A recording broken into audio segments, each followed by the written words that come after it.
नमस्कार, मैं सुबोध कुमार। आप देख रहे हैं खबर नेशनल टाइम। आज हम यदि बात करें तो आपने देखा होगा कि आज हमारे चारों तरफ जो मौसम है, बारिश वाला मौसम हो रहा है, लेकिन ऊपर से कड़ाके की ठंड।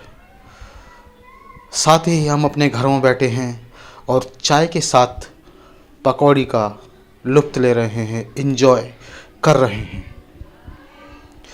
लेकिन क्या हमने कभी सोचा है कि जिस पकौड़ी का हम आज एंजॉय कर रहे हैं, वो हमारे घरों में एक किसान के द्वारा आई हुई है।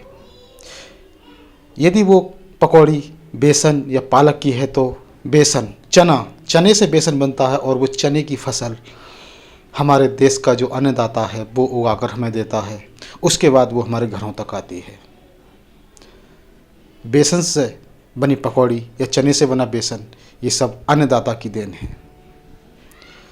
चाहे वो हरी सब्जी हो या पालक हो या कुछ भी हो, वो सब हमारे देश के अन्नदाता के माध्यम से हम तक पहुंचते हैं।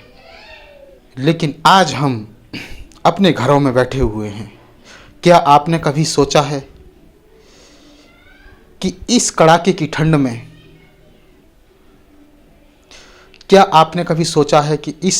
ठंड में हमारे देश का अन्नदाता आंदोलन पर, धरने पर बैठा हुआ है। ऊपर से बारिश भी हो रही है, लेकिन फिर भी उसने धैर्य नहीं हारा। आज वो अपने हक की लड़ाई लड़ रहा है, अपनी मांगों को लेकर सरकार से लड़ाई लड़ रहा है। और साथ ही मैं बात करूं दैनिक जागरण की रिपोर्ट आपकी स्क्रीन पर।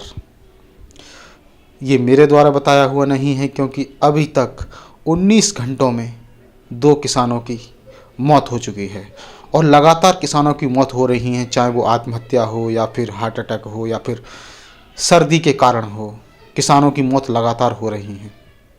लेकिन सरकार की बात करें तो तमाम उन्हें तारीख पे तारीख दिए जा रही है।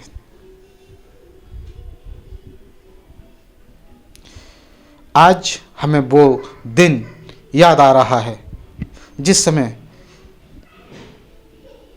हमारे देश की कारगिल की लड़ाई चल रही थी। हमारे जवान देश के लिए लड़ रहे थे। तो आज हमें वो गाना याद आता है जो कि मशहूर गायिका लता मंगेशकर के द्वारा एक गाना गाया गया था, जो शहीद हुए हैं उनकी ज़रा याद करो कुर्बानी। जी हाँ, उसी में एक लिरिक था, एक लाइन थी कि जब देश में थी दिवाली वो खेल रहे थे होली, और जब हम बैठे थे घरों में वो झेल रहे थे गोली। जी हाँ, आज भी हम अपने घरों में बैठे हैं, लेकिन हमारे देश का अन्नदाता किसान अपने हक की, हमारे हक की, वो सिर्फ अपने हक की लड़ाई नहीं लड़ रहा है, वो पूरे देश के हक की लड़ाई लड़ रहा है। लेकिन हम अपने घरों में बैठकर तमाशा देख रहे हैं।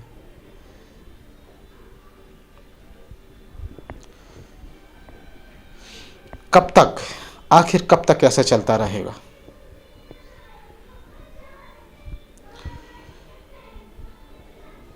तो क्या हमारा दायित्व तो नहीं बनता, या देश की जनता का दायित्व तो नहीं बनता कि देश की जनता भी, देश के युवा भी उसकी हक की लड़ाई में सम्मिलित हों? तो मैं सुबोध कुमार, खबर नेशनल टाइम, गाजियाबाद।